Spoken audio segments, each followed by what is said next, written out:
ဟာရီကိန်းမုန်တိုင်းလိုကြံကျိုးမျိုးတစ်ခုလုံးကိုရိုက်ခတ်သွားပါတော့တယ်ဒီဖိအားကြီးအောက်မှာအောက်ခြေကအယူမူကျူးကျော်နေတဲ့ပင်လယ်သားရဲ့တတန်းလုံးဟာချက်ချင်းထိတ်လန့်တုန်လို့စွာအော်ဟစ်ကြပြီးမြေပြင်ပေါ်မှာဖားဖားပြက်ဝက်ဆင်းလျက်တုံရင်နေကြရှာပါတယ်အနက်ရောင်ကြောက်ဆောင်ပန်းကားကမစ္စတာဂျင်လျက်ပဲသူကြံကျိုးမျိုးကိုကယ်ဖို့လာပြီးမရေမတွက်နိုင်တဲ့ပြည်သူတွေဟာပျက်စီးနေတဲ့အဆောက်အဦတွေကြားထဲကနေမောကြည့်လိုက်ကြပြီးမျက်ဝန်းထဲမှာဘေးအန္တရာယ်ကနေလွတ်မြောက်သွားရတဲ့ထိတ်လန့်မှုတွေပြည့်နှက်သွားပါကျွန်တော်ဟာမီတာထောင်ချီမြင့်တဲ့ကောင်းကင်ထက်မှာရက်နေရင်မီတာရာချီကြီးမားတဲ့ရှေးဟောင်းနဂါးကြီးနဲ့မျက်နှာချင်းဆိုင်ရင်ဆိုင်လိုက်ပါတယ်မင်းရဲ့အရာမခနာကိုကြီးရှိမှာကျွန်တော်ဟာပွေရွက်စိတ်တကောင်လိုတင်းငယ်နေရင်မဲ့ကျွန်တော်နောက်ွယ်ကနဂါးကိုကောင်ခေါင်းတလားကြီးကတော့ဘင်းထက်ပိုပြီးရှေးဟောင်းကဘာဦးရဲ့6အိမ်မက်ကြီးနဲ့တူနေပါတယ်ရှေးဟောင်းနဂါးကြီးဟာစိန်ခေါ်မှုကိုခံစားမိသွားပြီးမျက်ဝန်းကြီးတွေနဲ့ကျွန်တော်ကိုစိုက်ကြည့်ကဟိန်းဟောက်လိုက်ပါတယ်မင်းဟာဘာဆက်ကြီးကိုဟပြအရင်ကထက်ဆဲစမကကြီးမားတဲ့အနက်ရောင်မီးချံလုံးကြီးကိုအုတ်ကပြန်တစ်ခုလိုကျွန်တော်စီတို့အားကုန်မှုတ်ထုတ်လိုက်ပါတယ်တက်ဆန်းလေးတွေပါပဲကျွန်တော်ရဲ့ရင်ဘက်ကပန်ကူးကဘာဦးဖန်ဆင်းရှင်တက်တူးစီကနေကောင်းကင်ထက်သို့ထိုးတက်သွားမဲ့စစ်သွေးတွေတောက်လောင်လာပြီးဖာချမ်းချန်တီခနာကိုအေယာမဘီလူကြီးအတွင်ပြောင်းလဲခြင်းစွမ်းရည်ကိုထုတ်ဖော်လိုက်ရနောက်ွယ်ကပန်ကူးရဲ့ဝိညာဉ်ပုံရိပ်ကြီးဟာအကန့်အသတ်မရှိကြီးထွားလာပါတယ်ပြေးဝင်လာတဲ့အနက်ရောင်မီးချံကြီးကိုကျွန်တော်ရှောင်မရှောင်ပဲညာဘက်လက်တီးကိုဖြင်းချင်းစွာနောက်သို့ဆွဲလိုက်ရရင်ဘက်ကပန်ကူးပုံရိပ်စီကနေမိုးကြိုးပစ်တယ်လို့ရိုက်ခတ်တန်ကြီးထွက်ပေါ်လာပါတယ်စကြဝဠာကိုဖွင့်ဟန်နိုင်မဲ့ကဘာဦးဖွင့်စွမ်းအားတွေဟာလက်တီးဖျားမှာရစ်ပတ်သွားပြီးနောက်တစ်စက္ကန့်မှာကျွန်တော်ရှေ့သို့တလန်းလန်းကဝုန်းခနဲ့ထိုးချလိုက်ပါတယ်လက်တီးချက်နဲ့အနက်ရောင်မီးချံတို့ရိုက်မိတဲ့ခဏကောင်းကင်ပြင်ကြီးတစ်ခုလုံးအကွဲကြောင်ဖြစ်သွားသလိုပါပဲအနက်ရောင်မီးချံကြီးဟာပန်ကူးရဲ့အာနာဆက်အောက်မှာပညာနှစ်ချမ်းအတင်းတမဆွဲဖျဲခြင်းကိုခံလိုက်ရပြီးကျွန်တော်ရဲ့ဘေးတစ်ဖက်တစ်ချက်စီကနေစီးဆင်းသွားပါတယ်ထိုမီးလိုင်းတွေမြေပြင်ပေါ်ကျရောက်သွားတဲ့အခါမီတာထောင်ချီရှည်လျားတဲ့မီးလောင်ပြင်မြောင်းကြီးနှစ်ကြောင်ဖြစ်သွားပေမဲ့ကျွန်တော်ကတော့မီးပင်လေရဲ့အလဲမှာစံကြီးတမျှပင်မလုံးမရှက်တောင်းတင်းစွာရဲနေစေဖြစ်ပါတယ်ကျွန်တော်နောက်ွယ်ကပန်ကူးရဲ့ဝိညာဉ်ပုံရိပ်ကြီးဟာလည်းဖြင်းချင်းစွာခေါင်းမော့လာပြီးအရင်ကဝေဝါးနေတဲ့ပုံရိပ်ဟာဒီခဏမှာလုံးဝထင်ရှားပြတ်သားလာပါတယ်ရွှေအိုရောင်နှက်ဖျားအလင်းတန်းတွေဟာရင်ဘက်ကတတူးကနေကြောပြင်တစ်ခုလုံးစီတို့ပြန့်နှံ့သွားပါတယ်အေယာမအိမ်မြောင်ကြီးအခုငါလဲပဲစကားဆုံးတာနဲ့ရင်ဘက်ကပန်ကူးတက်တူးဟာလုံးဝပောက်ကွဲထွက်သွားသလိုနောက်ွယ်ကပန်ကူးဝိညာဉ်ကြီးဟာမီတာယာချီမြင့်မားတဲ့အရာမခနာကိုကြီးဖြစ်ပြောင်းလဲသွားပါတယ်ကြွက်သားတွေအထက်ထက်နဲ့ရှေးဟောင်းဆန်တဲ့အရှိန်ဝါတွေဟာကဘာဦးဆက်ကထွက်ပေါ်လာတဲ့တိုက်ပွဲနဲ့ဖျားကြီးအတိုင်းပါပဲပြီးတော့မင်းရဲ့လက်ဖွားထဲမှာတန့်စင်တဲ့ကဘာဦးစွမ်းအားတွေနဲ့ဖွဲ့စည်းထားတဲ့ကဘာဦးအဖွင့်ပူစိန်ကြီးဟာပုံရိပ်ရောင်ကနေအစ်အမှန်ဖြစ်ပြောင်းလဲလာပြီးပူစိန်သွားပေါ်ကရွှေအိုရောင်ရှေးဟောင်းအင်ကွက်တွေဝင်းခနဲ့လင်းထိန်သွားပါကျွန်တော်ညာဘက်လက်ကိုဖြင်းချင်းစွာမြောက်လိုက်တဲ့အခါနောက်ွယ်ကပန်ကူးကြီးကလည်းပူစိန်ကြီးကိုတပြိုင်နက်ကိုင်းမြောက်လိုက်ပါတယ်လူနဲ့ဝိညာဉ်ပုံရိပ်ဟာလှုပ်ရှားမှုထပ်တူကြနေပါတယ်ရှေးဟောင်းနဂါးကြီးဟာတေချင်းတရားရဲ့အနေအကိုခံစားမိသွားပြီးမျက်ဝန်းကြီးတွေထဲမှာကြောက်ရွံ့မှုတွေထွက်ပေါ်လာကအတောင်ပံတွေကိုဖြန့်ပြီးနောက်ဆုတ်ဖို့ကြိုးစားပါတော့တယ်ဒါပေမဲ့ပန်ကူးရဲ့စစ်ကွင်းပြင်အောက်မှာရောက်နေတဲ့အတွက်မင်းရဲ့ပတ်လည်ကမြူမဲတွေဟာလုံးဝခဲပြစ်လိုက်တယ်လို့အေးခဲသွားခဲ့ပါပြီကျွန်းဒေါ်ရှိတို့တလန်းတက်လိုက်ပြီးမိုးချင်းတန်လိုအော်ဟစ်လိုက်ပါတယ်ကျွန်တော်ညာလက်ကိုအားကုန်ခုတ်ချလိုက်ရာပန်ကူးကြီးရဲ့ပူစိန်ကြီးကလည်းဝုန်းခနဲ့ကျဆင်းလာပါတယ်မီတာယာကြီးရှည်လျားတဲ့ရွှေအိုရောင်ပူစိန်လင်းနှန်းကြီးဟာမြူမဲတွေကိုထိုးခွဲပြီးကောင်းကင်ပြင်ကြီးကိုနှစ်ချမ်းခွဲပစ်လိုက်တယ်လို့ပါပဲရှေးဟောင်းနဂါးကြီးအတင်းတမရုံးကန်ပေမဲ့မမီတော့ပါဘူးပူစိန်ချက်ဟာမင်းရဲ့မာကျော်လာတဲ့အတောင်ပံပေါ်ကိုတက်တက်ကြီးကြားရောက်သွားပါတယ်အေယာမအတောင်ပံကြီးဟာချက်ချင်းကျိုးကျသွားပြီးရှေးဟောင်းနဂါးကြီးဟာနာကျင်စွာအော်ဟစ်ရင်ဟန်ချက်ပြက်ကအောက်ကပြန်တစ်ခုလိုမြေပြင်ပေါ်တို့ဝုန်းခနဲ့ပြုတ်ကျသွားပါတော့တယ်ကျွန်တော်မင်းကိုအသက်ရှူချိန်စက္ကန့်ဝက်မြပင်မပေးဘဲခြေထောက်ကိုအားပြုကရွှေအိုရောင်အလင်းနှန်းတစ်ခုအတွင်းနဲ့နဂါးကြီးရဲ့အပေါ်တဲ့တို့ချက်ချင်းရောက်ရှိသွားပါတယ်ပန်ကူးကြီးကလည်းကျွန်တော်နောက်ကနေလိုက်ပါလာပြီးကျွန်တော်လက်တီးကိုကြစ်ပါအောင်ဆုပ်လိုက်တဲ့အခါပန်ကူးကြီးကလည်းပူစိန်ကြီးကိုလက်နှစ်ဖက်နဲ့ကိုင်းမြောက်လိုက်ပါတယ်နဂါးကြီးဟာထိတ်လန့်တုန်လို့စွာနဲ့ခေါင်းမော်ကြည့်လာစဉ်ကျွန်တော်ရဲ့အတန်ကအေးဆက်စွာထွက်ပေါ်လာပါတယ်ငါးကိုဒူးထောက်ဆန်းလက်တီးချက်နဲ့ပူစိန်ချက်ဟာရှေးဟောင်းနဂါးကြီးရဲ့ဥကောင်းတဲ့ကိုအားကုန်ရိုက်ခွဲလိုက်ပါတယ်ကြောက်မက်ဖွယ်ကဘာဦးစွမ်းအားတွေဟာမင်းရဲ့မာကျော်တဲ့ဥကောင်းခုံကနေတဆင့်တကိုယ်လုံးထဲသို့စီးဆင်းသွားပြီးမြေပြင်ကြီးပြင်းထန်စွာတုံခါလျက်ကြံကျိုးမျိုးစင်ချေဖုံးမှာမီတာဆယ်ချီနှက်ဆိုင်နဲ့အေယာမချမ်းကွက်ကြီးတစ်ခုဖြစ်သွားပါတော့တယ်မရေမတွက်နိုင်တဲ့ကြောက်တုံးတွေကောင်းကင်ထက်သို့လွင့်ထွက်သွားပြီးနဂါးကြီးရဲ့အေယာမခနာကိုကြီးဟာချမ်းကွက်ထဲကိုနှိမ့်ဝင်လျက်မျက်လုံးထဲကအလင်းရောင်တွေချက်ချင်းမိတ်တုတ်သွားပြီးအသက်ပြောက်သွားခဲ့ပါပြီပန်ကူးပုံရိပ်ဖြင်းချင်းစွာပျောက်ကွယ်သွားပြီးရွှေရောင်လင်းနှန်းတွေလွင့်ပယ်သွားချိန်ကျွန်တော်ဟာချမ်းကွက်ဘေးမှာရက်နေခဲ့ပါတယ်တိုက်ပွဲကမျက်စံလုံးလို့ဘသူမှသတိမထားမိလိုက်ပါဘူးကျွန်တော်ကောင်းကင်ထက်တက်သွားတာကနေတားရဲဘရင်ကိုတက်ပစ်တဲ့အထိစုစုပေါင်း3မိနစ်ပင်မပြည့်ခဲ့ပါဘူးမြူမဲတွေပျောက်ကွယ်သွားပြီးသွေးနီရောင်လမ်းမရဲ့အလင်းရောင်တွေမြေပြင်ပေါ်ပြန်လဲကျရောက်လာတဲ့အခါကျွန်တော်ဟာခနာကိုပုံမှန်တိုင်းပြန်ပြောင်းလဲပြီးနဂါအကြီးရဲ့ဥကောင်းပေါ်ကိုတေတက်စွာဆင်းသက်လိုက်ပါတယ်ပြီးနောက်လက်ချောင်းတွေကိုဓာတ်ကဲ့သို့တုံးပြီးဥကောင်းကုံကိုခွဲထုတ်ကအတွင်းမှာဘတ်စကတ်ဘောလုံးနီးပါးကြီးမားပြီးရွှေနဲ့ရောင်အလင်းတွေတောက်လောင်နေတဲ့အဆင့်9စွမ်းအင်ကဲကိုထုတ်ယူပြီးစွမ်းအင်ဗဟိုဟင်းလင်းပြင်ထဲသို့တင်စေလိုက်ပါတယ်ခေါင်းဆောင်တေဆုံးသွားတာကိုမြင်လိုက်ရတဲ့အခါအောက်ခြေကပင်လယ်သားရဲ့တတန်းလုံးဟာလုံးဝစိတ်တက်ပြိုလဲသွားပြီးလိုင်းလုံးကြီးတွေလိုပင်လယ်ထဲသို့အယူမူဆုတ်ခွာသွားကြပါတော့တယ်ကြံကျိုးမျိုးကြီးဘေးကင်းသွားခဲ့ပါပြီမစ္စတာဂျင်ရဲ့ကြံကျိုးမျိုးကပြည်သူ3တန်းကိုကယ်တင်ပေးရဲ့အတွက်ကျေးဇူးတင်ပါတယ်မစ္စတာဂျင်ရဲ့တောင်ပြိုကမ်းပြိုကောင်းချီးပေးတန်တွေဟာကြံကျိုးမျိုးရဲ့ညာကောင်းကင်ရံမှာဟိန်းဟောက်သွားပါတယ်ကျွန်တော်ငကားကောင်းပေါ်မှာရက်နေရင်ထိုချီမွန်းတန်တွေကိုစိတ်ဝင်စားခြင်းမရှိပဲလေကြံကိုသာကြည့်ပြီးတင်းငိမ့်စွာပြောလိုက်ပါတယ်တေနာပတိကျုပ်ဒီလိုလုပ်ဖို့မလိုပါဘူးမင်းညကခင်များတို့ရဲ့စစ်တပ်ကရှေ့တန်းကနေတားရဲလိုင်းတွေကိုတောက်မခံထားပေးရင်ကြံကျိုးမျိုးဟာငါလက်မနိုင်ခင်ကလေးကပျက်စီးသွားမှဒီတိုက်ပွဲကငါတယောက်တည်းနိုင်ခဲ့တာမဟုတ်ဘူးရှေ့တန်းမှာတေပွဲဝင်သွားတဲ့စစ်သားတွေကလည်းဒီမျိုးကိုကယ်တင်ခဲ့တာပဲလေကျန်းရဲ့မျက်ဝန်းတွေရဲတက်လာပြီးနောက်ွယ်ကစစ်ဗိုလ်ချုပ်တွေအားလုံးလေးနဲ့စွာခေါင်းကုန်သွားကြပါတယ်နောက်ပိုင်းကျရင်ဒုက္ခတွေတွေကိုအမြန်ဆုံးရွှေ့ပြောင်းပြီးကာကွယ်ရေးလိုင်းကိုပြန်ပြင်ပါပင်လေသားရဲတွေစုတ်ခွာသွားတာကယာယီပဲတကက်ကပေးစစ်အမှန်ကနောက်ွယ်မှာရှိနေသေးတယ်စိတ်ချပါမစ္စတာဂျင်ရဲ့စစ်တပ်အနေနဲ့တည်ငြိမ်မှုကိုအစွမ်းကုန်ထိန်းသိမ်းထားပါမယ်အကယ်၍ကြံကျိုးမျိုးမှာအဆင့်9နဲ့အထက်သားရဲတွေထပ်ပေါ်လာရင်ခင်များကိုချက်ချင်းအကြောင်းကြားပါမယ်အစစ်မြင့်သားရဲတွေကိုငါတာဝန်ထားလိုက်ပါစကားဆုံးတာနဲ့ကျွန်တော်ကြောပြင်ကနေရွှေနဲ့ရောင်အလင်းတစ်ခုဝင်းခနဲ့ဖြစ်သွားပြီးအလင်းနှန်းတစ်ခုအတွင်းနဲ့ဘန်ကာစီတို့ပြန်တန်းပြန်ခွဲခဲ့ပါတော့တယ်ဘန်ကာရဲ့ကုတ်ကဲမှုအခန်းသို့ပြန်ရောက်တဲ့အခါစားပွဲပေါ်ကလက်ဖက်ရည်ခွက်ကိုကင်ပြီးတငုံတောက်လိုက်ပါတယ်လက်ဖက်ရည်လေးကကွက်တီနွေးနေတော့မဲ့ဘန်ကာရဲ့အနက်ဆိုင်ဆုံးရှိုးဝက်ကျင်ကြံရေးခန်းထဲမှာကျွန်တော်ဟာတင်ပြင်းခွေထိုင်ရင်လက်ဖက်ထဲမှာရွှေနဲ့ရောင်တောက်လောင်နေတဲ့အဆင့်9စွမ်းအင်ကဲကြီးကိုကင်ထားခဲ့ပါတယ်ဒီကိုထဲမှာရှိတဲ့စွမ်းအားတွေဟာအရင်ကအစကလက်သွေးမြေကြီးထက်အစပေါင်းရာချီပုံမကြီးမားတာကြောင့်စစ်တပ်ရဲ့အားကောင်းဆုံးစွမ်းရည်ရှင်ပင်ဖြစ်ပါစေတိုက်ရိုက်ဝါမျိုးရင်တကူ လုံးပေါက်ကွဲတည်ဆုံးသွားမှာအမှန်ပဲဒါပေမဲ့ကျွန်တော်ကတော့ထိုခဲရွာကိုရင်ဘတ်ပေါ်ဖိကက်လိုက်ပြီးအတွင်းအားကိုအယူမူးလည်းပတ်စေလိုက်ပါတယ်ကြောက်မဖွယ်ကောင်းပြီးအေးဆက်လာတဲ့အနက်ရောင်စွမ်းအားတွေဟာရေကြီးတယ်လို့မျိုးကျွန်တော်ရဲ့တွေးကြောတွေထဲသို့စီးဝင်လာပြီးအရေပြားပေါ်မှာအနက်ရောင်ရေခဲပွင့်တွေချစ်ပေါ်လာကအယိုးတွေပါအကွဲတန်ထွက်လာပါတယ်တေးပြီးသားအိမ်မြောင်တကောင်ကများငါကိုပြန်ခုခံခြင်းသေးတာလားကျွန်တော်တစ်ချက်နာခေါင်းရှုံးလိုက်ရရင်ဘက်ကပန်ကူးပုံရိပ်ကြီးဟာမျက်လုံးစုံဝင်းခနဲပွင့်လာပြီးအနိုင်မဲ့အာနာဆက်နဲ့ထိုအနက်ရောင်စွမ်းအားတွေကိုအတင်းတမနှိမ်နှင်းချေမုန်းပစ်လိုက်ပါတယ်ထို့နောက်မင်းတို့ကိုတက်စင်တဲ့ကဘာဦးစွမ်းအားတွေဖြစ်ပြောင်းလဲပြီးကျွန်တော်ရဲ့ခန္ဓာကိုယ်ကိုပြန်လဲဖြစ်တင်းပေးပါတော့တဲ့တစ်ချိန်တည်းမှာပဲကြောပြင်ကငကားကိုကောင်ဆွဲသောခေါင်းတလားတက်တူဟာပြင်းထန်စွာပူထွက်လာပြီးငကားကိုကောင်ဟာအရေပြားအောင်မှာလှုပ်ရှားနေတယ်လို့ပါပဲရှေးဟောင်းခေါင်းတလားမီကြီးပေါ်ကပထမဆုံးတန်ကြိုးကြီးဟာအယူမူးတုံခါလာပြီးစိတ်ဝိညာဉ်ရဲ့အနက်ဆိုင်ဆုံးစီကနေတန်ကြိုးပြတ်တောက်သွားတဲ့အတန်အသေးစားလေးတစ်ချက်ထွက်ပေါ်လာခဲ့ပါပြီပထမဆုံးတန်ကြိုးပြတ်တောက်သွားခဲ့ပါပြီဖော်ပြလို့မရနိုင်တဲ့ရွှေနဲ့ရောင်စွမ်းအားလာမုံတိုင်းကြီးဟာခေါင်းတလားထဲကနေထုံထိုးထွက်ပေါ်လာပြီးကျွန်တော်ရဲ့မျက်စိရှိမှာအဆုံးစားမရှိတဲ့အမောင်ထုကြီးဖြစ်ပေါ်လာပါတယ်ထိုအမောင်ထုရဲ့အနက်ဆိုင်ဆုံးမှာရှိတဲ့ရှေးဟောင်းခေါင်းတလားကြီးဟာလမ်းကြောင်းနဲ့ငယ်ပွင့်ဟသွားပြီးမိခိုးရောင်သတင်းချက်လက်တစ်ခုကျွန်တော်ဦးနောက်ထဲစီးဝင်လာပါတယ်ဒီခဏကစားပြီးကျွန်တော်ဟာတားရဲတွေရဲ့စွမ်းအင်ခဲတွေတားရဲတွေတေဆုံးပြီးနောက်ကြန့်ရှိတဲ့စွမ်းအားတွေနဲ့အကျဉ်းချခံထားရတဲ့တန်ခိုးရှင်တွေရဲ့စွမ်းအားမှန်သမျှကိုအလိုလျောက်ဝါမျိုးနိုင်ပြီးဖြစ်ပါတယ်ထိုစွမ်းအားတွေကိုခေါင်းတလားမီကြီးကတန့်စင်ပေးပြီးကျွန်တော်ရဲ့ခန္ဓာကိုယ်စွမ်းအင်ဗဟိုဟင်းလင်းပြင်းနဲ့အဓိကတားမြစ်ထားသောတက်တူးကြီးလေးခုကိုပုံမတမာစေမှာဖြစ်ပါတယ်တနည်းအားဖြင့်ပြောရရင်ရန်သူတွေများလေလေငါပို့ပြီးတမာလာလေလေပဲရှေးဟောင်းတကားကြီးရဲ့စွမ်းအင်ခဲကိုလုံးဝဝါမျိုးပြီးတဲ့နောက်ခန္ဓာကိုယ်အဆင့်ဟာအလိုလျောက်အဆင့်9ထိပ်ဆုံးသို့အောင်မြင်စွာတက်လန်းသွားခဲ့ပါပြီစွမ်းအင်ဗဟိုဟင်းလင်းပြင်းဟာလည်းထက်မှန်ကြီးထွားလာပြီးအဆုံးမဲ့ဟင်းလင်းပြင်းရဲ့အဆုံးနားမှာမီးနဲ့နေရဲ့တိကျနေမြေတစ်ခုထွက်ပေါ်လာပါတယ်အဲ့ဒီနေရာကခေါင်းတလားမီကြီးရဲ့အရေးရောင်လိုပဲတိတ်ဆိတ်ငြိမ်သက်ပြီးနှဆိုင်လုံးလာပါတယ်ကြာ။အနောက်မှာစိတ်ခံစားမှုတစ်ခုရှိနေပါတယ်။ငကားကိုကောင်ခေါင်းတလားရဲ့နောက်ထပ်တန်ကြိုးတွေပါထပ်ပွင့်လာရင်ဒီအမောင်နယ်မြေဟာစွမ်းအင်ဗဟိုဟင်းလင်းပြင်ထက်ပုံမိုကြောင့်မဖွယ်ကောင်းတဲ့တည်ရှိမှုကြီးဖြစ်လာလိမ့်မယ်ဆိုတာပါပဲ။ကျွန်တော်ဖြင်းချင်းစွာမျက်လုံးပွင့်လာတဲ့အခါတကိုယ်လုံးကအယိုးတွေစီကနေမိုးကျင်းတယ်လို့မြေဟဲတန်တွေထွက်ပေါ်လာပါတယ်။ခေါင်းတလားဝါမျိုးချင်းမစိုးဘူးဒီနေ့ကစားပြီးတားရဲမှန်သမျှဟာငါရဲ့အာဟာရတွေပဲ။နောက်တနေ့မနက်ခင်းပန်ကာရဲ့မြေအောက်လက်ကျင်ရေးကွင်းထဲမှာကျွန်တော်ဟာထိုင်နေရင်အသက်ကိုဖြင်းချင်းစွာရှူထုတ်လိုက်ပါတယ်။ရှေးဟောင်းတကားကြီးရဲ့ကိုယ်ကိုဝါမျိုးပြီးနောက်ခန္ဓာကိုယ်ထဲကစွမ်းအားတွေဟာအရင်ကထက်အဆပေါင်းများစွာတမာလာခဲ့ပါပြီ။အခုကစားပြီးတာမန်ကိုတွေကငါ့ကိုအဆင့်တက်စေဖို့အကန့်အသတ်ရှိသွားပြီဖြစ်လို့ပို့ပြီးတမာချင်းရင်အဆင့်မြင့်သားရဲတွေကိုပဲရှာဖွေတက်ဖြတ်ရတော့မယ်အနည်းဆုံးအဆင့်လေးနဲ့အထက်ဖြစ်ရမယ်ဆုရှောင်တောင်းလမ်းလျှောက်ဝင်လာပြီးမျက်ဝန်းထဲမှာတိုက်ပွဲဝင်ခြင်းစိတ်တွေပြအင်းနဲ့နေလျက်လီအကိုမင်းညကအကိုတယောက်တည်းအဆင့်ငါးနဂါးကြီးကိုတက်ပစ်တာငါနဲ့ရှင်းရီကတော့ဘာမှဝင်မကူလိုက်ရဘူးဒီတိုင်းသာဆက်သွားရင်ငါတို့နှစ်ယောက်တကယ်ကိုအပူဆွဲရဲ့ကောင်တွေချစ်တော်မယ်ကျန်းရှင်းရီကလည်းအနက်ရောင်စစ်ပေါင်းဘီကိုဝတ်ဆင်ပြီးစံပင်ကိုမြင့်မြင့်စီးထားလျက်အေးဆက်တဲ့မျက်ဝန်းတွေနဲ့ပြောလာပါတယ်ငါလည်းတကယ်လက်တွေ့တိုက်ပွဲလိုအပ်တယ်ဒီတိုင်းစွမ်းရင်ခဲတွေနဲ့ပဲအဆင့်တက်နေရင်တကယ်စွမ်းအားစစ်အမှန်ကိုမပိုင်ဆိုင်နိုင်ဘူးကျွန်တော်တို့နှစ်ယောက်ကိုကြည့်ပြီးခေါင်းညှိလိုက်ပါတယ်ဒါကငါပြောချင်တဲ့အချက်ပဲဆုရှောင်တောင်းရဲ့အာလန်စစ်နဲ့ဖျားနဲ့ညီကြားဟာထိတ်တန်းတိုက်ခိုက်ရေးတက်တူးတွေဖြစ်တယ်လို့ကျန်းရှင်းရီရဲ့ကြိုချမ်းချွန်တွေကလည်းတိုက်စစ်ခံစစ်နဲ့စစ်မြေပြင်ကိုကဲမှုအားလုံးများတဲ့အဆင့်မြင့်တက်တူးဖြစ်ပါတ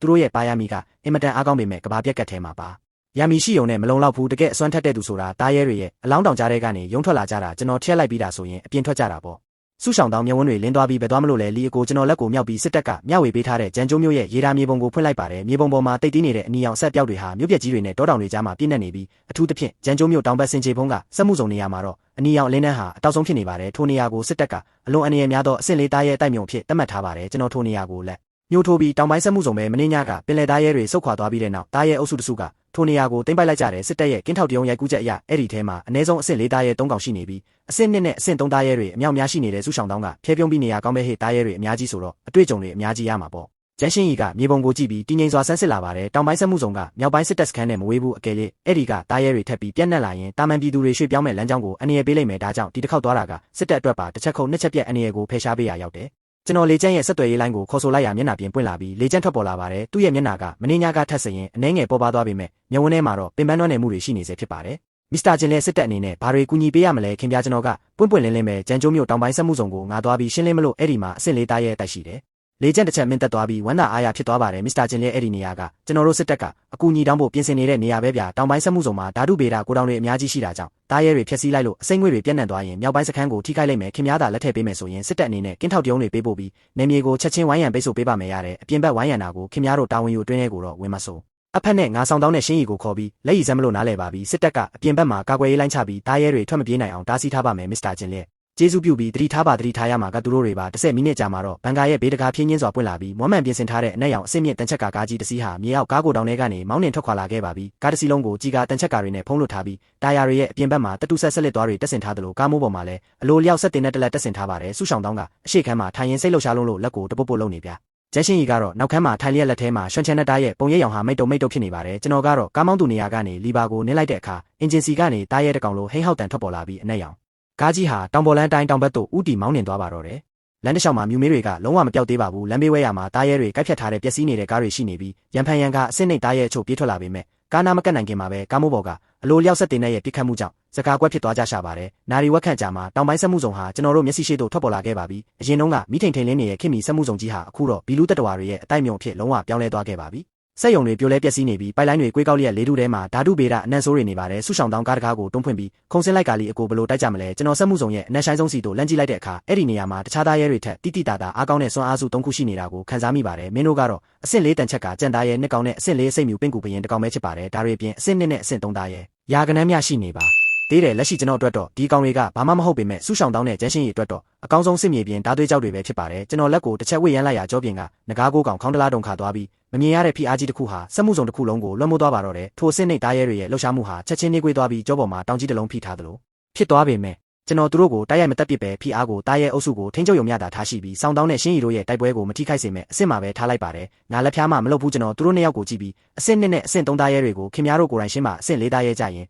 ်ငါကအနောက်ကနေပဲစောင့်ကြည့်ပေးမယ်ခင်ဗျားတို့အသက်အန္တရာယ်ကြုံရတဲ့အထိဖြစ်မှသာငါဝင်ကူမယ်မဟုတ်ရင်လုံးဝကူမှာမဟုတ်ဘူးဆူရှောင်းတောင်းကဖျဲပြုံးရင်မောရင်ငါတော်အတိုင်းပဲစကားဆုံးနာနဲ့သူ့ရဲ့ညာလက်မောင်းပေါ်ကအာလန်စစ်နက်ဖျားတက်တူးဟာချက်ချင်းလင်းထိန်သွားပြီးတန်ချက်ကဝတ်ဆင်ထားပြီးလက်နက်ကိုင်းဆောင်ထားတဲ့နက်စစ်တူကြီးပုံရိပ်ရောင်ကြီးတစ်ခုဟာသူ့နောက်ွယ်ကနေဖြင်းချင်းစွာထွက်ပေါ်လာပါတယ်နက်မျက်စိအမှန်တရားကိုထိုးဖောက်ခြင်းဆူရှောင်းတောင်းရဲ့မျက်ခုံးလေကနေရွှေရောင်လင်းတစ်ခုဝင်းခနဲဖြစ်သွားပြီးတောင်လိုက်နက်မျက်စိပုံရိပ်ရောင်တစ်ခုဖြင်းချင်းစွာပွင့်လာခဲ့ပါပြီထိုခဏချင်းမှာပဲသူ့ရဲ့မျက်စိရှိကကဘာကြီးဟာအင်မတန်ပြတ်သားထင်ရှားသွားပြီးအဆင့်၄တန်ချက်ကကြံသားရဲ့နှစ်ကောင်ရဲ့လှုပ်ရှားမှုလမ်းကြောင်းအကြေးခွန်ကြားကကွက်လက်တွေကြွက်သားတွေရဲ့ကျုံဆက်မှုနဲ့ဝမ်းပိုက်ပိုင်းကအားနည်းချက်မှန်သမျှကိုနက်မျက်စိကအကုန်လုံးအသေးစိတ်ဖမ်းစိတ်မိသွားပါတယ်မင်းတို့ရဲ့အားနည်းချက်ကိုငါရှာတွေ့ပြီဟေ့သူဟာလက်နှစ်ဖက်နဲ့သုံးချုံနဲ့သွားတာကိုကြစ်ကြစ်ပါအောင်ဆုပ်ကင်ပြီးခြေထောက်ကိုအားကုန်နှင်းချလိုက်ရမြေပြင်ကြီးပင့်ကူအိမ်လိုအကွဲသွားပြီးဆူရှောင်းတောင်းဟာလေးညို့ကပြက်ထွက်သွားတဲ့မြားတစင်လိုဒုံဆိုင်ပြေးထွက်သွားကပထမဆုံးကြံသားရဲရဲ့ဘေးတိုက်ကိုချက်ချင်းချင်းကပ်သွားပါတယ်သုံးချုံနဲ့သွားတာကိုမြောက်ကင်လိုက်ပြီးဓာသွားပေါ်ကရွှေရောင်လင်းတွေပောက်ကွဲထွက်သွားလျက်စစ်နက်ဖျားတန်ချက်ကခွဲခြင်းဓာချက်ကြရောက်သွားတဲ့ခါတတူချင်းရိုက်မိတယ်လို့ဆူရှာတဲ့အတန်ကြီးထွက်ပေါ်လာပေမဲ့ဆူရှောင်းတောင်းရဲ့မျက်နှာဟာအနှဲငယ်ပြတ်သွားပါတယ်ဒီဓာချက်ဟာကြံသားရဲရဲ့အကြေးခွန်ကြားကကွက်လက်ကိုတိတိကျကျခုံမိခဲ့ရင်မဲ့သူထင်ထားသလိုမျိုးတခါတည်းနဲ့ခံစစ်ကိုမဖောက်ထွက်နိုင်ခဲ့ပါဘူးကြံသားရဲရဲ့တန်ချက်ကဟာသူထင်ထားတာထက်ပုံမမာကြောလုံးတာကြောင့်ဓာသွားဟာလက်မဝက်ခန့်တာဝင်သွားပြီးမာကြောတဲ့အယိုးကြားထဲမှာညှက်ပိတ်သွားပါတော့တယ်ဒုက္ခပဲပထမဆုံးကြံသားရဲဟာဒေါသကြီးနဲ့ခန္ဓာကိုယ်ကိုလှည့်လိုက်ပြီးတုတ်ခိုင်လာတဲ့အမီးကြီးနဲ့လေထုကိုထိုးခွဲကဝုန်းခနဲလွှဲရိုက်လိုက်ပါတယ်ဆူရှောင်းတောင်းဓာကိုဆွဲထုတ်ဖို့အချိန်မရတော့တာကြောင့်ဓာကိုလွတ်ပြီးနောက်သို့ဆုပ်လိုက်ပေမ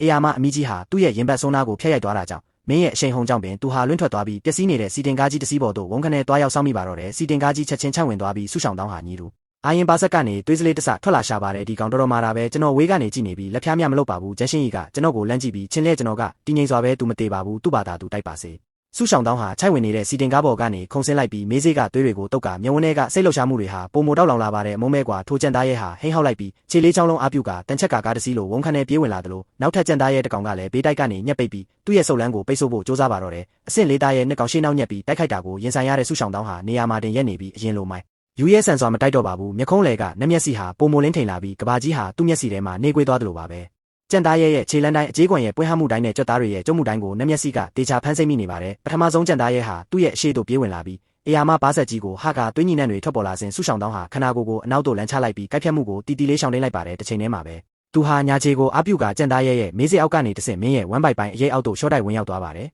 ်နက်မျက်စိကဝမ်းပိုက်ပိုင်းကတတိယမြောက်အကြေးခွန်ပြောရဲ့အောက်ခြေမှာရှိတဲ့နှလုံးသားကိုတိတိကျကျပြစ်မှတ်တက်မှတ်လိုက်ပြီးဆူရှောင်းတောင်းအော်ဟစ်လိုက်ရနောက်ွယ်ကအာလန်စစ်နက်ဖျားပုံရိပ်ကြီးကလည်းဓာကိုတပြိုင်နက်လွှဲရိုက်လိုက်ပါတယ်သုံးချုံနဲ့သွားတာဟာအောက်ခြေကနေအထက်သို့ပြင်းထန်စွာထိုးဆိုင်လိုက်ရဓာသွားဟာအကြေးခွန်ပြောကိုဖောက်ထွက်ပြီးကြံသားရဲရဲ့ဝမ်းပိုက်ထဲသို့တေတက်စွာထိုးဝင်သွားပါတော့တယ်ကြံသားရဲကြီးဟာနာကျင်စွာအော်ဟစ်ပြီးခနာကိုကြီးအယူမူလူလွတ်နေစဉ်ဆူရှောင်းတောင်းဟာလက်နှစ်ဖက်နဲ့ဓာယိုးကိုကင်ပြီးအထက်သို့အားကုန်ဆွဲခွဲပြစ်လိုက်ပါတယ်ငါအတွက်ပွင့်သွားစမ်းပထမဆုံးကြံသားရဲရဲ့ဝမ်းပိုက်ဟာအေယာမဒဏ်ရာကြီးတစ်ခုအဖြစ်ဆွဲဖြဲခြင်းကိုခံလိုက်ရပြီးခနာကိုကြီးဝုန်းခနဲလဲကျသွားပါတော့တယ်ဒါပေမဲ့ဆူရှောင်းတောင်းအသက်ရှူလို့မဝခင်မှာပဲဒုတိယမြောက်ကြံသားရဲဟာသူ့ရဲ့ကြောပြင်ကနေပြေးဝင်လာခဲ့ပါပြီတိုးတော့ထိုကြံသားရဲဟာဆူရှောင်းတောင်းကိုတိုက်ရိုက်မတိုက်ခိုက်ပဲလမ်းကြောင်းပြောင်းပြီးဘေးနားကပျက်စီးလူနီးပါးဖြစ်နေတဲ့ဓာတုဗေဒအစိမ့်ငွေကိုတောင်ကြီးကိုအားကုန်သွားရောက်တိုက်မိဖို့ကြိုးစားပါတော့တယ်ဂျန်ရှင်းကြီးရဲ့မျက်နှာပြတ်တော့အာဘီသူအစိတ်ကိုတောင်ကိုတိုက်ခွဲမလို့လုပ်နေတာကိုတောင်သားပောက်ကွဲသွားရင်အစိမ့်ငွေတွေစက်မှုစုံတစ်ခုလုံးကိုချက်ချင်းပြန့်နှံ့သွားလိမ့်မယ်ဆူရှောင်းတောင်းချက်ချင်းခေါင်းမောကြည့်လိုက်ပြီးမျက်ခုံးလေကနက်မျက်စိအလင်းနှန်းတွေပောက်ကွဲထွက်သွားလျက်ထွက်ပြေးချင်တာလားငါအတွက်နေကဲစန်းသူဟာလက်နှစ်ဖက်နဲ့သုံးချုံနဲ့သွားတာကိုမြေပြင်ထဲသို့အားကုန်ထိုးဆိုင်လိုက်ရနောက်ွယ်ကအာလန်စစ်နက်ဖျားပုံရိပ်ကြီးဟာလုံးဝထင်ရှားပြတ်သားလာပြီးဝိညာဉ်ပုံရိပ်ရဲ့မျက်ခုံးလေမှာလည်းရွှေရောင်နက်မျက်စိတစ်စုံပွင့်လာခဲ့ပါတယ်နက်မျက်စိနှစ်ခုရဲ့ရွှေရောင်အလင်းနှန်းတွေဟာလေဟာနယ်ထဲမှာပေါင်းဆက်သွားပြီးဒုတိယမြောက်ကြံသားရဲကြီးကိုချက်ချင်းတွားရောက်ပိတ်ဆို့လိုက်ပါတော့တယ်ဒုတိယမြောက်ကြံသားရဲရဲ့အေယာမခနာကိုကြီးဟာဝုန်းခနဲဖြစ်သွားပြီးမမြင်ရတဲ့တန်ကြိုးတွေရဲ့ချီနှောင်ခြင်းကိုခံလိုက်ရသလိုနေရာမှာတင်ရက်တန့်သွားပါတယ်မင်းဟာခြေလေးချောင်းလုံးနဲ့မြေပြင်ကိုကုတ်ချစ်ပြီးရုန်းကန်ပေမဲ့ထိုရွှေရောင်လင်းနှန်းရဲ့ပိတ်ဆို့မှုကိုလုံးဝမကြော်ဖြတ်နိုင်ပါဘူးဆူရှောင်းတောင်းရဲ့မျက်နှာဟာချက်ချင်းဖြူလျော်သွားပြီးဒီကွက်ကလက်ရှိသူ့အတွက်စွမ်းအားကုန်ဆုံးမှုအင်မတန်များပြားပေမဲ့သူ့ရဲ့မျက်ဝန်းကတော့အင်မတန်စိတ်လှုပ်ရှားနေပါတယ်သူဟာဖြင်းချင်းစွာခေါင်းမောကြည့်ပြီးပြုံးလိုက်ပါတယ်ဒီဓာချက်နဲ့လမ်းခွဲလိုက်ဆန်ကောင်းကင်ထက်မှာမြူမေးကြီးတွေဟာရွှေရောင်ဓာလင်းနှန်းတစ်ခုရဲ့ထိုးခွဲခြင်းကိုခံလိုက်ရပြီးအေယာမသုံးချုံနဲ့သွားတာပုံရိပ်ရောင်ကြီးတစ်ခုဟာတိမ်တိုက်တွေကြားထဲကနေဖြင်းချင်းစွာထွက်ပေါ်လာခဲ့ပါပြီးဓာခန္ဓာကိုဟာမီတာ10ချီရှည်လျားပြီးရွှေရောင်လင်းတွေစီးဆင်းလျက်ကောင်းကင်ပြစ်ဒဏ်တိုင်းမှာပဲစက်မှုစုံတစ်ခုလုံးရဲ့လေထုဟာဒီခဏမှာလုံးဝခဲပြစ်လိုက်တယ်လို့ဖြစ်သွားပါတယ် စုဆောင်တောင်းဟာမြေပြင်ထဲထိုးဆိုင်ထားတဲ့3ချုံနှစ်သွားသားကိုဆွဲထုတ်လိုက်ပြီးထိုးကျန်သားရဲ့စီတို့အားကုန်လွှဲရိုက်လိုက်ပါတယ်စစ်နက်ဖျားကောင်းကင်ပစ်တံနောက်တစ်စက္ကန့်မှာကောင်းကင်ထက်ကအေယာမဓာတ်ရည်ကြီးဟာဝုန်းခနဲ့ကျဆင်းလာပြီးကျန်သားရဲ့ဥကောင်းပေါ်ကိုတက်တက်ကြီးကြားရောက်သွားပါတော့တယ်ထူထဲလာတဲ့တန်ချက်ကအကြေးကွန်တွေချက်ချင်းကျိုးကျသွားပြီးအေယာမဓာတ်ရဲ့ခနာကိုကြီးဟာမြေပြင်ထဲသို့အတင်းတမဖိချခြင်းကိုခံလိုက်ရကမြေပြင်မှာမီတာဆယ်ချီရှည်လျားတဲ့အကွဲကြောင်းကြီးဖြစ်ပေါ်သွားပြီးကြောက်တုံးတွေလွင့်ထွက်လျက်ဖုံးမှုတွေထွက်ပေါ်လာပါတယ်ရွှေရောင်လင်းတွေပျောက်ကွယ်သွားတဲ့အခါထိုအဆင့်လေးတန်ချက်ကကျန်သားရဲ့ကြီးဟာချမ်းကွက်ထဲမှာဝက်စင်းလျက်လုံးဝလှုပ်ရှားမှုမရှိတော့ပါဘူးစုဆောင်တောင်းဟာဒူးတစ်ဖက်ထောက်လျက်အသက်ကိုပြင်းပြင်းရှူနေရပြီးမျက်ခုံးလေကနှမျက်စိဟာဖြင်းချင်းစွာပိတ်သွားသလိုညာလက်မောင်းကစစ်နက်ဖျားတတူးဟာလည်းအလင်းရောင်မေးမိန်သွားပါတော့တယ်ဘလို့လဲငါရဲ့ဒီဓာတ်ချက်ကမိုက်တယ်မလားလီအကိုလုံးဝကိုလန်ထွက်မသွားဘူးလားစုဆောင်တောင်းကစက်ယုံမိုးကာတွေကြားထဲမှာမီတာဆယ်ချီရှည်လျားစွာအကွဲသွားတဲ့ဓာတ်ရကြီးကိုလန့်ကြည့်ရင်ဟဲဟဲပက်ပက်ရဲမောကမေးလာပါတယ်ကျွန်တော်ကထိုဓာတ်ရကိုတစ်ချက်ဝေးကြည့်လိုက်ပြီးမစိုးပါဘူးဒါပေမဲ့စွမ်းအားကုန်တာများလုံးတယ်ဟုတင်းငိမ်စွာမှတ်ချက်ချလိုက်ပါတယ်အရေးကြီးတာကမိုက်ဖို့ပဲလေပြာကျန်တာပန်းမကြည့်ပါဘူးစုဆောင်တောင်းကခါမြအမောဖြေပြီးတဲ့နောက်တည်ဆုံးသွားတဲ့တန်ချက်ကကျန်သားရဲ့နှစ်ကောင်ရဲ့ဥခေါင်းကိ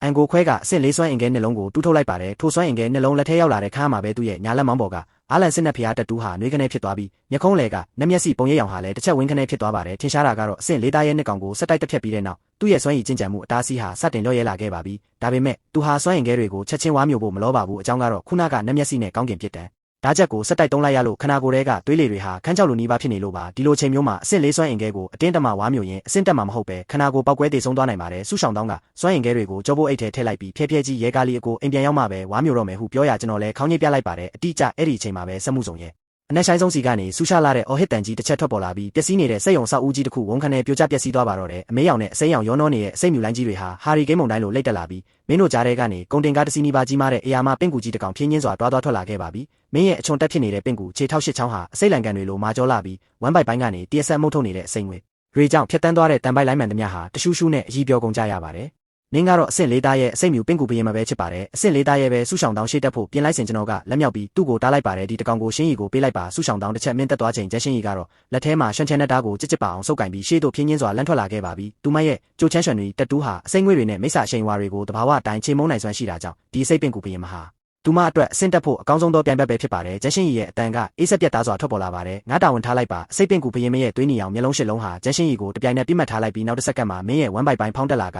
အစိမ့်ပုတ်ရောင်အစိမ့်မြူလိုင်းကြီးကိုမီးတောင်ပောက်ကွဲသလိုမှုတ်ထုတ်လိုက်ပါတယ်အစိမ့်မြူတွေဟာပင်လယ်လိုင်းလုံးကြီးလိုကျန်းရှင်းရီစီတို့ထုံထိုးလိမ့်ဝင်လာခဲ့ပါပြီကျန်းရှင်းရီနောက်မဆုတ်ပါဘူးသူမရဲ့ကြားအော်ပြင်ကနေဖြူစင်တဲ့စွမ်းရည်တောင်ပန်6ခုဝင်းခနဲပွင့်ထွက်လာပြီးခနာကိုယ်ရဲကနေတန့်စင်တဲ့အလင်းတန်းတွေဖြာထွက်လာပါတယ်နက်ဖျားမှာနေမြေတူမကိုဗဟိုပြုပြီးတပိုင်းတစပွင့်လင်းနေတဲ့ဖြူစင်တဲ့အလင်းနယ်မြေတစ်ခုအပြင်ဘက်သို့ကူးဆက်သွားပါတယ်အစိမ့်မြူလိုင်းကြီးနဲ့ထိုနယ်မြေရိုက်မိတဲ့ခဏတရှူရှူမီတန်တွေထွက်ပေါ်လာပြီးအစိမ့်ပုတ်ရောင်အစိမ့်ငွေ့မှန်သမျှဟာမိခိုးဖြူတွေအဖြစ်ချက်ချင်းပြောင်းလဲကတန့်စင်ခြင်းခံလိုက်ရပါတော့တယ်ဒါပေမဲ့အစိတ်ပင်ကူပရင်မဟာအစိတ်မုံယုံတင်တက်တာမဟုတ်ပါဘူးမင်းရဲ့ခြေထောက်ရှစ်ချောင်းမြေပြင်ကိုအားပြုလိုက်တာနဲ့နောက်တစ်စက္ကန့်မှာအစိတ်တွေပေးချန်နေတဲ့ပင်ကူမြင်ကွန်ရဲ့ယာချီဟာအဆောက်အဦပြက်တွေကြားထဲကနေများတွေလိုထွက်လာပြီးလေးဘက်လေးတန်ကနေကျန်းရှင်းရီကိုဝိုင်းရံကြည့်နှောင်ဖို့ပြေးဝင်လာပါတယ်ကျန်းရှင်းရီဓာတ်ကိုလွှဲရိုက်ပြီးရှေ့ကပင်ကူမြင်တွေကိုခုတ်ဖြတ်ပေမဲ့ပုံမများပြားတဲ့ပင်ကူမြင်တွေကဘေးတိုင်းနဲ့နောက်ကျောကနေထပ်မံထွက်ပေါ်လာပါတယ်ပင်ကူမြင်တစ်ခုဟာသူမရဲ့လက်မောင်းအင်းကြီးဆက်ကိုဖြတ်သွားရာစစ်ဝတ်ဆောင်ဟာချက်ချင်းအကြီးပြောသွားပြီးအရေးပြားပေါ်မှာအစိမ်းရောင်သွေးစလေးတွေထွက်လာပါတယ်ဆုဆောင်တောင်းမျက်နှာပြတ်သွားပြီးရှင်းရီကျန်းရှင်းရီလက်မကြည့်ပါဘူးသူမဟာဘလက်နဲ့ဒဏ်ရာကိုဖိကက်လိုက်ရာကြိုချမ်းရွှန်တွေတက်တူးစီကနေတဲ့အလင်းဖြူတွေထွက်ပေါ်လာပြီးခနာကိုယ်ရဲ့ကအစိတ်တွေကိုချက်ချင်းမောင်းထုတ်ပစ်လိုက်ပါတယ်ငါဘာမှမဖြစ်ဘူးသူမဟာအစိတ်ပင်ကူပရင်မောက်ကိုစိုက်ကြည့်ရင်းမျက်ဝန်းတွေပုံမတည်ငြိမ်လာပါတယ်ဒီကောင်က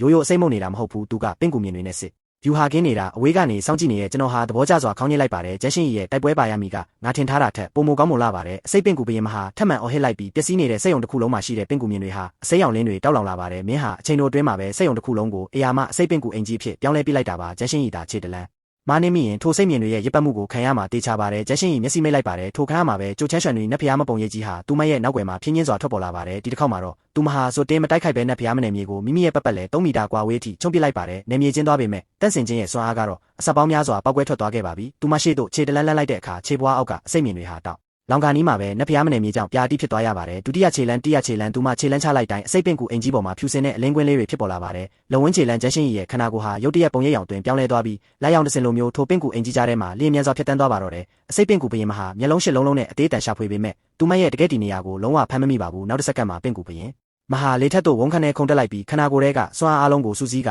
အကြီးပြောလိုနီးပါးဖြစ်နေတဲ့အေယာမအစိတ်လုံးကြီးတစ်လုံးကိုမှုတ်ထုတ်လိုက်ပါတယ်ထိုစိတ်လုံးကျဆင်းလာတာနဲ့အမျှလေထုထဲမှာဆူရှာတဲ့အကွဲတံတွေထွက်ပေါ်လာပါတယ်ကျန်းရှင်းရီချက်ချင်းမျက်လုံးပွင့်လာပြီးရှန်ချန်နက်တာစီကနေဆူရှာလာတဲ့အလင်းဖြူတွေပွင့်ထွက်လာပါတယ်ဖြူစင်တဲ့ဒါးလင်းနှန်းကြီးဟာထိုစိတ်လုံးကြီးကိုပညာနှစ်ချမ်းတဲ့ကြီးဖြတ်တောက်လိုက်ရာအစိတ်ရည်တွေဟာသူမရဲ့ဘေးတစ်ဖက်တစ်ချက်စီကိုကြားရောက်သွားပြီးမြေပြင်မှာနှဆိုင်တဲ့ချမ်းခွက်ကြီးနှစ်ခုဖြစ်သွားပါတယ်ဒါပေမဲ့ကျန်းရှင်းရီရဲ့ခနာကိုကတော့ထိုစိတ်မိုးတွေကြားထဲကနေထိုးထွက်လာပြီးအစိတ်ပင်ကူဘရင်မရဲ့အောက်တဲ့သို့ချက်ချင်းရောက်ရှိသွားခဲ့ပါပြီသူမဟာဓာတ်ကိုလက်နှစ်ဖက်နဲ့ကန်မြောက်လိုက်ပြီးကြောပြင်ကအတောင်ပန်6ခုကိုတပြိုင်နက်ရုပ်သိမ်းလိုက်က တန့်စင်ခြင်းအလင်းတန်းမှန်သမျှကိုဓာတ်ဖျားပေါ်မှာပဲစူးစီးပိတ်ဆို့လိုက်ပါတယ်ထိုခဏမှာကဘာမြေကြီးတစ်ခုလုံးမှာထိုဖြူစင်တဲ့ဓာလင်းတန်းတစ်ခုတည်းသာကြန့်ရှိတော့တယ်လို့ပါပဲဓာလင်းတန်းကြီးဟာကောင်းကင်ထက်သို့ဒုံဆိုင်ထိုးတက်သွားပြီးအစိပ်ပင်ကူဘရင်မရဲ့အရာမခန္ဓာကိုယ်ကြီးကိုအလဲတဲတဲကနေဖောက်ထွက်သွားပါတော့တယ်မင်းဟာနာကျင်စွာအော်ဟစ်ရင်ခြေထောက်ရှစ်ချောင်းလုံးအယူမူတုံခါသွားပေမဲ့ဓာတ်ချက်ထဲမှာပါတဲ့တန့်စင်ခြင်းစွမ်းအားတွေကြောင့်ခန္ဓာကိုယ်ထဲကအစိပ်အိမ်မှန်သမျှဟာချက်ချင်းလောင်ကျွမ်းအပြကျသွားရပါတယ်အစိပ်ပင်ကူဘရင်မမြေပြင်ပေါ်သို့ဝန်ခနဲ့ပြုတ်ကျလာပြီးမင်းရဲ့အစိပ်ငွေတွေမပြတ်နိုင်ခင်မှာပဲကြိုချမ်းရွှန်တွေရဲ့နေမြေစွမ်းအားကြောင့်အားလုံးအောက်ခြေမှာတင်အကုန်တန့်စင်သွားပါတော့တယ်အဆင့်လေးအစိပ်ပင်ကူဘရင်မတည်ဆုံးသွားခဲ့ပါပြီအစိမ်းပုတ်ရောင်စွမ်းအင်ခဲတစ်လုံးဟာပင်ကူဘရင်မရဲ့ဦးကောင်းထဲကနေလိတ်ထွက်လာရာကျန်းရှင်းဤခန္ဓာကိုယ်ကိုကိုင်းပြီးကောက်ယူလိုက်ပါတယ်သူမရဲ့လက်ဖွားထဲကအလင်းဖြူတွေကြောင့်ကိုယ့်ရဲ့အပြင်ဘက်ကအစိပ်ငွေတွေဟာချက်ချင်းတန့်စင်သွားပေမဲ့ထိုကိုလက်ထဲရောက်လာတဲ့ခါမှာပဲကြောပြင်ကကြိုချမ်းရွှန်တွေတက်တူးဟာတစ်ချက်တုံခါသွားပါတယ်ထိုအစိမ်းပုတ်ရောင်ခဲရရတဲမှာရှိတဲ့အစိပ်စွမ်းအားတွေဟာကြိုချမ်းရွှန်တွေတက်တူးရဲ့တဘာဝစွမ်းအားနဲ့လုံးဝဆန့်ကျင်ဘက်ဖြစ်နေပြီး